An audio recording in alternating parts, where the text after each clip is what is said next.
નમસ્કાર દર્શક મિત્રો, મંતવ્ય ન્યૂઝમાં આપનું સ્વાગત છે. અમારા ભવિષ્યલક્ષી કાર્યક્રમ કાલનો દિવસ કેવો સાથે હું છું હિનલ. કાર્યક્રમની શરૂઆત કરીએ.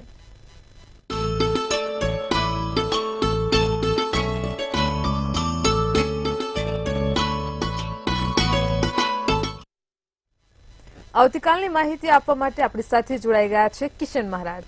દર્શક મિત્રો, આપ સૌને મારા પ્રણામ, સૌને મારા નમન, સૌને વંદન અને સૌને અભિનંદન. આપ સૌ દર્શક મિત્રોનું હાર્દિક સ્વાગત છે. સૌને મારા જય શ્રી કૃષ્ણ, જય મહાદેવ, જય માતાજી. કાલનો દિવસ કેવો? કાલનો દિવસ કેવો એટલે કે કેવો કાર્યક્રમ જેમાં આપણે રોજનું પંચાંગ, દિન વિશેષ, દિવસ રાતના ચોઘડિયા, બારે રાશિનું રાશિ ભવિષ્ય, સાથે કેવો રહેશે બારે રાશિ માટેનો કાલનો દિવસ,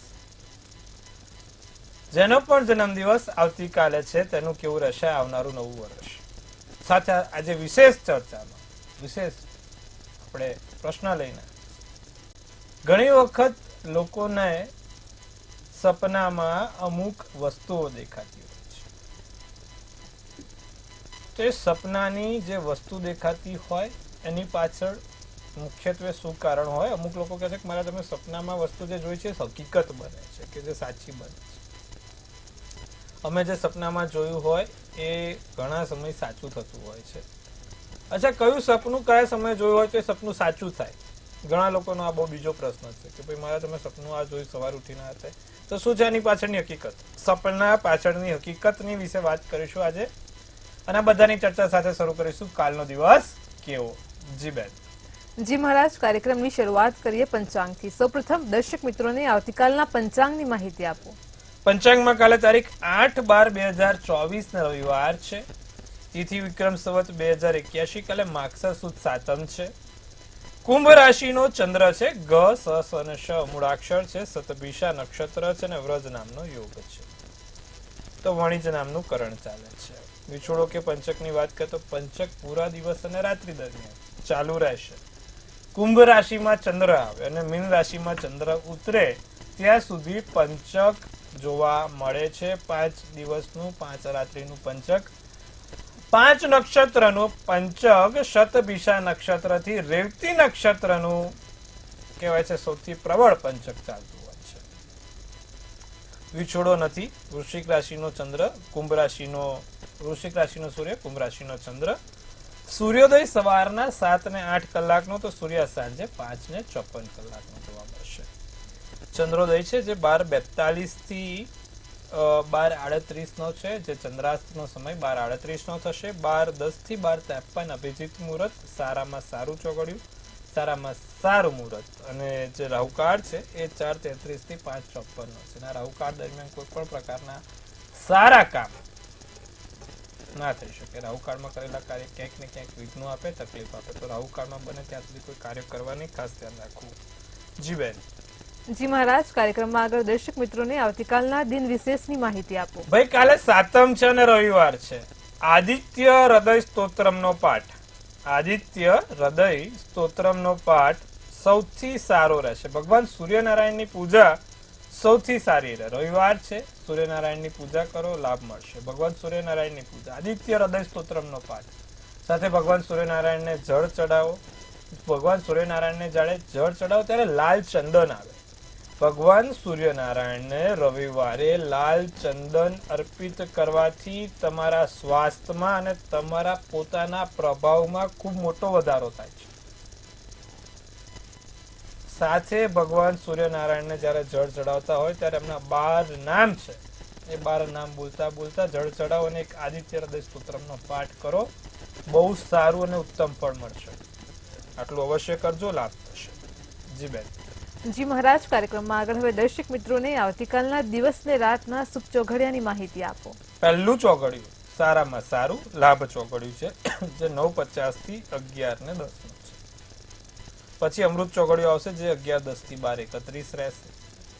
પછી આવશે શુભ ચોઘડિયું જે 1:52 થી 3:13 નું રહેશે. પછી આવશે રાત્રિનું ચોઘડિયું જે શુભ છે 5:54 થી 7:33 કલાકનું, અને પછી આવશે અમૃત ચોઘડિયું 7:33 થી 9:13 કલાકનું.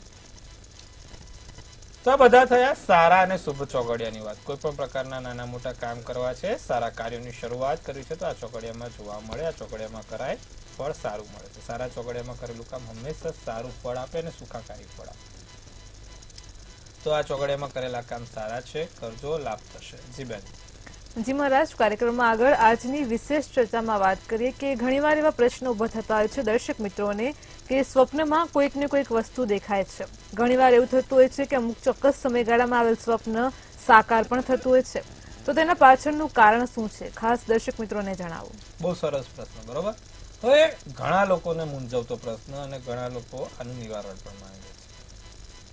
સપનું સાચું, ખોટું કે પછી ડરાવનું કે સારું, એની પાછળ પહેલા તો જોઈએ તો મુખ્યત્વે કયો ગ્રહ સાબિત થાય કે કયો ગ્રહ તમને તમારા જે સપના દોષ છે કે સપનાના કારણે તમને હેરાન થતા હોય. જે કેતુ છે એ કેતુ તમારા સપના માટે, એટલે કે તમારું જે વિચારો છો, જે સપનું જોવો છો, કઈ જગ્યા પર બેઠો છે, તે કેતુના આધારે તમારા સ્વપ્નને સંકળાયેલો આ ગ્રહ જોવા મળે છે. હવે સપનું સાચું પડે કે ખોટું પડે, ઘણા લોકો મને કહે છે કે મહારાજ મેં આ બધી વસ્તુ પહેલા આભાસ કરી લીધી છે સપનામાં અને એ વસ્તુ રિયલમાં થાય છે. કોઈનું જન્મ, કોઈનું મરણ, કોઈનો અકસ્માત, કોઈ જોડે ખરાબ વસ્તુ સપનામાં મને આઈને ખબર પડી જાય છે અને પછી ટૂંક સમયની અંદર એ વસ્તુ હકીકત બને છે. હવે જ્યારે કેતુ 11મા સ્થાને બેઠો, કેતુ છે ને એક તાંત્રિક ગ્રહ કહેવાય. કેતુ તંત્ર મંત્ર સાથે સંકળાયેલો ગ્રહ છે.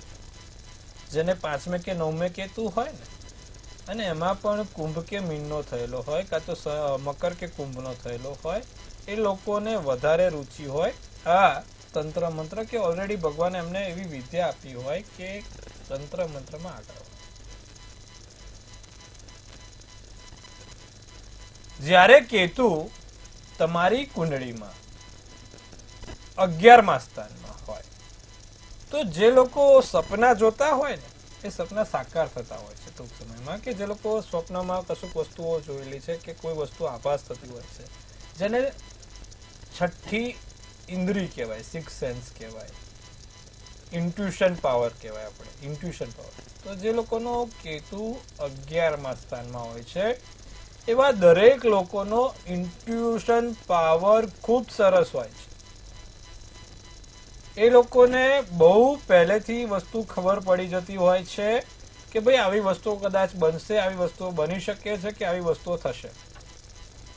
જે લોકોનો કુંડળીમાં કેતુ પ્રબળ હોય એવા દરેક લોકો પહેલેથી અગમચેતીનો અરીસો બનતા હોય છે.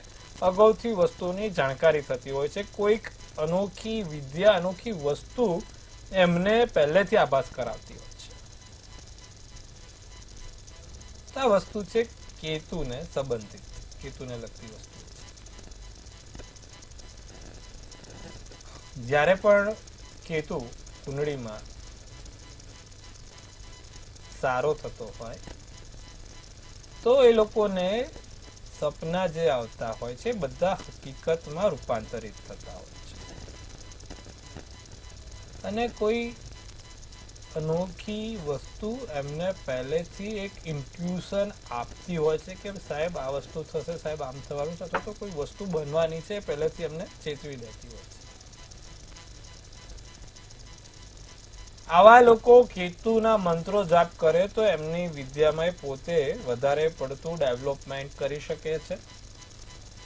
વધારે પડતી એ વસ્તુમાં રુચિ લઈને ઊંડી ઉતરી શકે છે અને ઊંડાણપૂર્વક એનો અભ્યાસ પણ કરી શકે છે. કેતુના મંત્ર ને કેતુ કવચ બહુ જ સારું. અને ગળામાં એક કેતુનું યંત્ર પહેરવાનું નાનું આવે ને તાંબામાં, એ નાનું તમે પહેરજો, જો તમને પણ આવી વસ્તુઓનો આભાસ થતા હોય, બહુ સારું પાવરફુલ વસ્તુઓ બનશે. ઓમ કેત કેતવે નમઃ. ઓમ કેત કેતવે નમઃ. રાત્રે સૂતા પહેલા 108 વાર બોલીને સૂઈ જવું. જેવા પણ જે લોકોને પણ આવા સ્વપ્ન આવતા હોય તો આ બધી વસ્તુ ક્યાંક ને ક્યાંક કેતુ સાથે જોડાયેલી છે. હવે બીજો પ્રશ્ન કે મહારાજ અમને સપનામાં કોઈકનું મરણ દેખાય છે તો શું એ વસ્તુ ખરેખર થશે? જે લોકોનો કેતુ 11 મેં છે એ લોકોની વાત નથી થતી, બીજા અન્ય લોકોની વાત થાય છે કે જે લોકોને કેતુ 11 મેં નથી તેવા લોકોની વાત. હવે સ્વપ્નમાં મરણ દેખાવું, સ્વપ્નમાં કોઈ મોટો અકસ્માત દેખાવો તો એ ફરી એકવાર વસ્તુને ટાળતો સંકેત છે.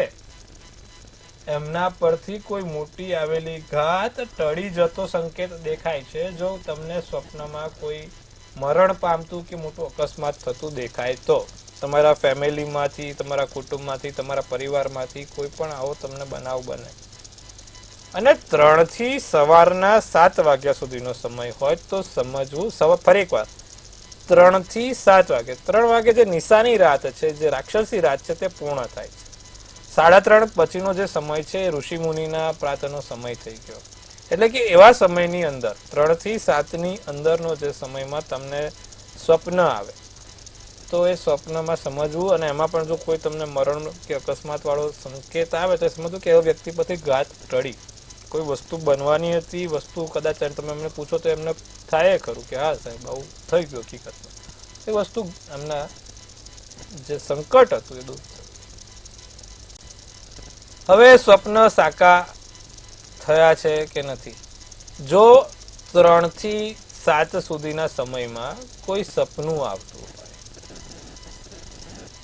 જે મરણ કે અકસ્માતનું હોય તો એક સંકેત આપે છે કે ટાળે છે. બાકી એ સમયની અંદર તમને કોઈ બીજી વસ્તુના દર્શન થાય, જેમ કે તમને કોઈ બીજી વસ્તુ એટલે કે માતાજીના, ભગવાનના દર્શન થયા તો એ ભગવાન તમને તમારી નજીક બોલાવવાનો પ્રયત્ન કરે છે તો જે તે સમયમાં જે તે ભગવાન કે માતાજીના તમને દર્શન થતા હોય અને સમયગાળો આ હોય તો બીજા દિવસે વહેલી સવારે ઉઠીને ત્યાં જે તે નજીકના મંદિરમાં જે તે ભગવાનનું મંદિર હોય તે ભગવાનના મંદિરમાં એક દીવો કરી આવવાનો, ઘીનો દીવો કરી આવવાનો, ભગવાનને ફળ, ફળાદી અને ફૂલ ચડાવી દેવાના.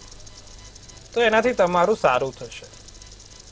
ઘણા લોકોનો મને આ પ્રશ્ન આવે છે કે મહારાજ મને સ્વપ્નમાં ભગવાન મહાદેવ દેખાયા, ગણપતિ દેખાયા, શિવલિંગ દેખાયું કે પછી મંદિર દેખાયું.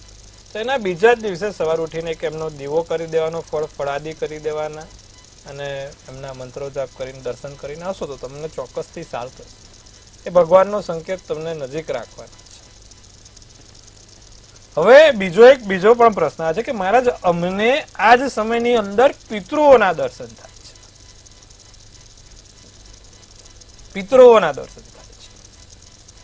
તો જો આ સમયની અંદર પિતૃઓના દર્શન થતા હોય તો તમારે સવારે ઉઠીને પાણીયારે પિતૃઓનો દીવો કરવાનો હોય છે, પિતૃઓને યાદ કરવાના હોય છે ને કોઈ પણ એક સારા સમયની અંદર, એટલે કે એક ચૈત્ર માસ છે ને કાર્તક માસ છે જે પિતૃનો માસ કહેવાય, ત્યારે એકવાર પિતૃ તર્પણ કરાવી દેવાનું હોય જેનાથી તમને સારું રહે અને શાંતિનો અનુભવ થાય અને પિતૃઓની કૃપા વરસતી રહે. અને જે પિતૃઓની કૃપા વરસાવે ને સાહેબ એ દુનિયામાં બીજું કશું જ ના થાય.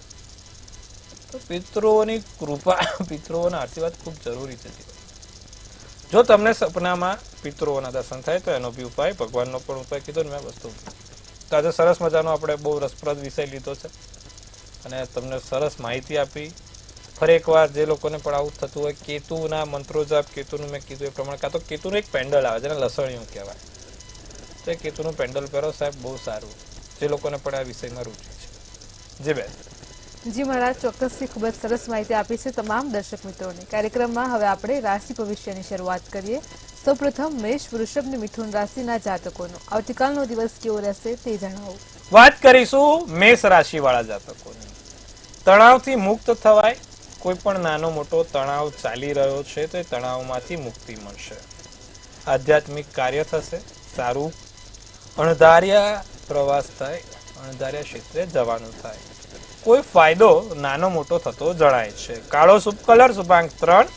વૃષભ રાશિ વાળાને દિવસ સારો, લાભકારી દિવસ છે.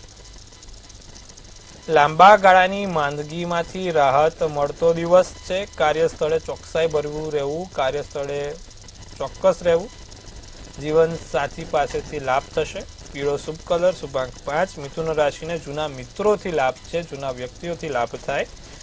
વેપાર ધંધામાં નાના મોટા લાભ થશે. મિથુન રાશિ દિવસ સારો છે. ફરી એકવાર સકારાત્મક ઉર્જાનો સંચાર થશે.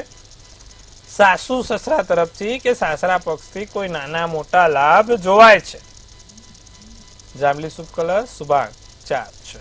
જી બેન.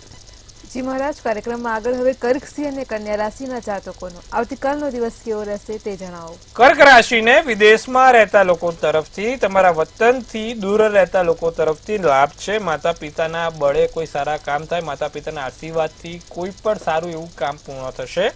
ઉધાર આપવું કે લેવું નહીં, કોઈની પાસે પણ ઉધાર આપવું કે લેવું નહીં. ધાર્મિક યાત્રા થશે. લીલો શુભ કલર શુભાંક 8 રહેશે.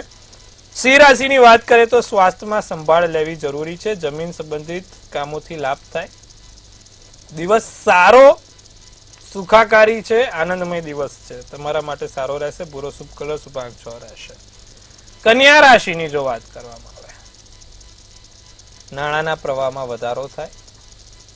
વેપારમાં ચાલી રહેલા અવરોધો દૂર થાય. જૂના મિત્રો સાથે મુલાકાત થાય. પરિવારમાં માંગલિક કાર્યોના યોગ બને છે. કોઈ પણ નાના મોટા માંગલિક કાર્યો પરિવારમાં થતા રહેશે.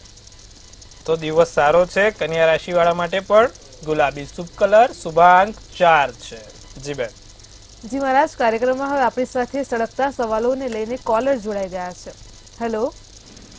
હેલો, જય શ્રી કૃષ્ણ. જય શ્રી કૃષ્ણ. શ્રી કૃષ્ણ. આજે મારા ભાઈ માટે પૂછવાનું હતું. શું નામ છે ભાઈનું? ભાઈનું નામ આનંદભાઈ. જી. એમની જન્મ તારીખ છે 12 ઓક્ટોબર 1992. જી. જન્મનો સમય છે સવારે 9 વાગે અને સ્થળ છે રાજકોટ. જી. પ્રશ્ન શું છે? પ્રશ્ન છે એમના લગ્નના યોગ ક્યારે થશે? મીન રાશિનો ચંદ્ર, તુલા રાશિનું લગ્ન, રેવતી નક્ષત્ર અને પ્રદોષનો જન્મ છે. એક તો એને સાહેબ રાશિ મીન રાશિ છે અને સોમવારનો દિવસ અને પ્રદોષ હતી. હવે કુંડળીમાં તમે જોવા જાવ તો એમને બુધ અને શુક્ર લગ્નના સ્થાનમાં છે. લગ્નનો સ્થાનનો માલિક જે બેઠો છે સ્વગૃહી થઈને બેઠો છે. લક્ષ્મીનારાયણનો યોગ બનેલો છે. હવે એની મહાદશા અંતરદશાની વાત કરવામાં આવે તો સૂર્યની મહાદશા છે, શુક્રની અંતરદશા. 2025માં સાહેબ એના લગ્ન 1001% લખી રાખો. પણ શું, સ્ફટિકની માળા પહેરાવજો ને કોપેલનો રત્ન પહેરાવજો. આ બે વસ્તુ કરાવજો, 2025માં એના લગ્ન થઈ જશે. ચિંતા કરવાની જરૂર નથી. આવતા વર્ષે એના લગ્નના યોગ બહુ જ સારા છે અને સારી અને સુંદર છોકરી મળશે. ફરી એકવાર, એક સ્ફટિકની માળા અને કોપેલનો રત્ન પહેલી આંગળીમાં પહેરાવી દેજો, કાં તો ત્રીજી આંગળી અનામિકાની આંગળી કોપેલ પહેરાવજો. બહુ સારું. આવતા વર્ષેના લગ્ન ચોક્કસથી થઈ જશે. જી બેન. જી મહારાજ, અનેક કોલર પણ જોડાયેલા છે. હેલો. હેલો. જય ગણેશ. જય ગણેશ, બોલો. જન્મ તારીખ 25/2/2005. જી, મોટેથી બોલો. 25/2/2005. જી. જન્મ સમય? જન્મ સમય સવારે 6 વાગે. જન્મ સ્થળ? જન્મ સ્થળ સુરત. જી. પ્રશ્ન શું છે? એને તમારે ખરાબ દોષ છે કે એનું ભવિષ્ય કેવું રહેશે મારે? સિંહ રાશિનો ચંદ્ર, મકર રાશિનું લગ્ન, પૂર્વ ફાલ્ગુની નક્ષત્ર, શુક્રવારનો દિવસ અને પ્રદોષનો જન્મ છે. છોકરાને મંગળ 12મે છે, ચંદ્ર 8મે છે, રાહુ કેતુ માતા પિતાના સ્થાનમાં છે. બુધ અને શુક્ર જોડે બેઠેલો છે. સૂર્ય બુધ શુક્ર ત્રણે જોડે બેઠા છે, પણ કુંભ રાશિના બેઠા છે. ઓવરઓલ કુંડળી મધ્યમ છે. છોકરાને મંગળ છે. ખોટા ખર્ચા ના કરે, ખોટું દેવું ના કરે, તેનું ધ્યાન રાખવાનું. કારણ કે શનિ મિથુનનો 6 અને મંગળ 12મે બેઠો છે, જેના કારણે નાની મોટી પ્રોબ્લેમ થાય. આકસ્મિક દેવું થઈ જાય, આકસ્મિક ખર્ચા થાય. છોકરો થોડો હાથ છૂટો ના રાખે, એનું ધ્યાન રાખજો. જોતા આજે નહીં તો કાલે છોકરો એના વતનથી દૂર રહેવાના યોગ છે. એટલે વિદેશમાં નહીં, પણ કોઈ પણ જગ્યાએ અન્ય જગ્યા ઉપર સ્થળાંતર થવાના યોગ છે. ઓવરઓલ સારું છે. પૈસા રહેશે એવું નથી કે નથી, પણ આકસ્મિક ખર્ચા પણ એટલા રહેશે. હવે આવું ના થાય એના માટે શું કરવાનું? બાબાને એક નિત્યક્રમ પ્રમાણે શુક્રદાય સ્તુતિનો પાઠ કરાવજો અને સાથે એક પંચમુખી રુદ્રાક્ષ એને કાળા દોરામાં પહેરાવજો. લાભ જોવાશે. જી બેન. જી મહારાજ, કાર્યક્રમમાં સમસ્યા સાથે અનેક કોલર પણ જોડાયા છે. હેલો. હેલો, 26/10/2018. જી. અમદાવાદ, જી જન્મ રાત્રે 9:30 વાગે. જી એનું ભવિષ્ય કેવું છે? જી જે પ્રમાણે એની કુંડળી બની છે બેન, એને અત્યારે લગ્નેશમાં કહેવાય છે કે શનિ આવેલો છે. વૃષભ રાશિનો ચંદ્ર, કૃતિકા નક્ષત્ર, વ્યતિપાતનો યોગ છે. એટલે જીવનમાં આધિવ્યાધિ ઉપાધિ નાની મોટી ચાલ્યા જ કરે. જે પ્રમાણે એની કુંડળી બની છે, સૂર્ય અને શુક્ર પંચમ સ્થાનમાં છે. મંગળ કેતુ છે. લગ્ન મોડા થાય અને ફરી એકવાર મંગળ ઊંચનો થઈને બેઠો છે અને સાથે કેતુ બેઠો છે. એટલે લગ્ન મોડા થાય તો ચિંતા ના કરો, કારણ કે 7મે શનિ ને 8મે મંગળ લગ્નમાં પ્રોબ્લેમ કરાવે. બીજું, નાની મોટી અગ્નિથી સમસ્યા પણ કરાવે. તો ભવિષ્યમાં કોઈ અગ્નિથી સમસ્યા ના થાય તેનું ધ્યાન રખાવજો. જી બેન. જી મહારાજ, કાર્યક્રમમાં આગળ રાશિ ભવિષ્ય તરફ પાછા ફરીએ. તુલા, વૃશ્ચિક ને ધન રાશિના જાતકોનો આવતીકાલનો દિવસ કેવો રહેશે તે જણાવો. સારા સમાચાર તુલા રાશિ વાળા લોકો માટે રાહ જોઈ રહ્યા છે. સારા સમાચાર મળશે. વેપાર ધંધામાં સાચવવાનું. ધાર્મિક સ્થળોએ મુલાકાત થશે. મહેમાન અતિથિ આવવાના યોગ છે. રાતો શુભ કલર શુભાંક 9. વૃશ્ચિક રાશિને આર્થિક મુશ્કેલી આવે નહીં તેનું ધ્યાન રાખીશું. કોઈ પણ નાની મોટી આર્થિક મુશ્કેલી ના આવે. પૈસાને લગતી કોઈ સમસ્યા ના થાય. સફળતા મેળવી શકવાના યોગ છે. કામના સ્થળે લોકો તમારા વખાણ કરશે. નાની મોટી મુલાકાત થાય. લાલ શુભ કલર શુભાંક 8 રહે. ધનરાશિને સાધન ચલાવતા થોડુંક ધ્યાન રાખે. પૈસાને લગતી કોઈ સમસ્યા ના થાય તે ધ્યાન રાખો. જે લોકોને બિઝનેસ પાર્ટનર સુધી જોડે ક્યાંક ને ક્યાંક સંબંધો બગડેલા છે એવા સુધરશે. કોઈ અન્ય પાર્ટનરશિપના જે પણ વસ્તુઓ છે તેમાં સારું. મિત્રો જોડે પણ સંબંધ સુધરે જે બગડેલા છે. મિત્રો સાથે દિવસ સારો જશે. નોકરીમાં વેપારમાં લાભ થાય. પ્રમોશન મળે. સોનેરી શુભ કલર શુભાંક 2 રહેશે. જી બેન. જી મહારાજ, કાર્યક્રમમાં આગળ હવે મકર, કુંભ અને મીન રાશિના જાતકોનો આવતીકાલનો દિવસ કેવો રહેશે તે જણાવો. મગજ શાંત ના જણાય. મકર રાશિને જીવનમાં કાલે થોડુંક ઉચ્ચાટ અને તણાવ વાળું વાતાવરણ જોવા મળશે. તો મહેરબાની કરીને મકર રાશિ ધીમું બોલજો અને મગજ શાંત રાખજો. દિવસ તમારા માટે ઠીક રહેશે. રોજિંદા જેવો નહીં પણ ચાલ્યા કરે એમ. લેણી નીકળતી રકમ મળે. કોઈ કે પૈસા આપેલા છે આવતા નથી, તો ક્યાંક નાના મોટા સારા એવા બનાવ બનશે કે લેણી નીકળતી રકમ મળે. સમય પોતાના માટે મળે. નારંગી શુભ કલર શુભાંક 8. કુંભ રાશિને ધન ખર્ચ ઉપર નજર રાખવાની જરૂર છે. પૈસા ઉપર ખાસ નજર રાખજો. ખોટા ખર્ચા ના થાય તેનું ધ્યાન રાખજો. નાનું મોટું નુકસાન ના થાય. શત્રુ પક્ષ પ્રબળ ના બને. વિરોધીઓ જોશમાં ના આવે. ધ્યાન રાખીશું. ધ્યાન કરવાથી ફાયદો થશે. આંખો બંધ કરીને 7 ઊંડા શ્વાસ ઓમ કરજો, લાભ થશે. પોપટી શુભ કલર શુભાંક 1. મીન રાશિને કામમાં વિઘ્ન દેખાઈ રહ્યું છે. આયેલું કામ કદાચ અટકી પડે. ખોટો સમય બગાડ થાય કામમાં. ભાગીદારીમાં કોઈ વસ્તુ કરતા નહીં. ત્રીજી વ્યક્તિથી લાભ થશે. સાથે પરિવારમાં કોઈ ઝઘડા ના થાય. પારિવારિક ઉચ્ચાટન ના રહે તેનું ધ્યાન રાખીશું. સફેદ શુભ કલર શુભાંક 4 રહેશે. જી બેન. જી મહારાજ, કાર્યક્રમમાં આગળ વાત કરીએ. હવે આવતીકાલે જેમનો જન્મ દિવસ છે તેમનું આવનારું વર્ષ કેવું રહેશે ટેરો કાર્ડના માધ્યમથી જણાવો. ભાઈ, કાલે જેનો પણ જન્મદિવસ છે, મંતવ્ય ન્યૂઝ ટીમ તરફથી સૌને હાર્દિક અભિનંદન. તનથી તંદુરસ્ત રહો, મનથી મલકાતા રહો અને ધનથી છલકાતા રહો. હાસ્યનું તોરણ ઝૂલતું રહે, ભાગ્યનું પાનું ખુલતું રહે, ધન કુબેરના ભંડાર ભરાતા રહે. હિનાલબેન એક સુંદર મજાનું ટેરોટ કાર્ડ છે. આવનારું વર્ષ કેવું રહેશે તેના વિશે આપણે વિગતવાર ચર્ચા કરીશું. બહુ સારું કાર્ડ કાઢ્યું છે. 4th ઓફ ફેન્સ શું સૂચવી રહ્યું છે? 4th of fans. ભાઈ, જે લોકોને પણ ઘરનું ઘર જોઈએ છે તો ઘરનું ઘર નહીં પણ રાજમહેલ બનશે. કેવો? રાજમહેલ. મોટામાં મોટો. સેલિબ્રેશન, જોય, હાર્મની, મેરેજ. અરે વાહ, શરણાઈઓ વાગશે ભાઈ, જોરદાર. પછી હોમ કમિંગ, એટલે જે લોકોને વિદેશમાં રહે છે, વિદેશ જવું છે, એ બધા માટે વરસ સારું. સાથે જે લોકોના લગ્ન નથી થતા એ લોકોના લગ્ન થશે. અને ઘરનું ઘર મોટો, સારામાં સારું ઘર. જોરદાર વસ્તુ છે ભાઈ. કાલે જેનો પણ જન્મદિવસ, વરસ બહુ જ સારું. ભગવાન સૂર્યનારાયણની ઉપાસના કરો ને એક સૂર્યનું યંત્ર તમારી પાસે નિત્યક્રમ રાખજો. આખું વરસ રાખજો પાકીટની અંદર કે ગમે ત્યાં. વરસ સારું જશે. બહુ સારું વરસ છે અને બહુ સુંદર વરસ છે. જી બેન. જી મહારાજ, અમારી સાથે કાર્યક્રમમાં જોડાયા દર્શક મિત્રોને આટલી સરસ માહિતી આપી તે બદલ આપનો આભાર. ખૂબ શુભેચ્છા. હર હર મહાદેવ. દર્શક મિત્રો, તમને પણ કોઈ પ્રશ્ન હોય તો નોંધી લો કિશન મહારાજનો કોન્ટેક્ટ નંબર.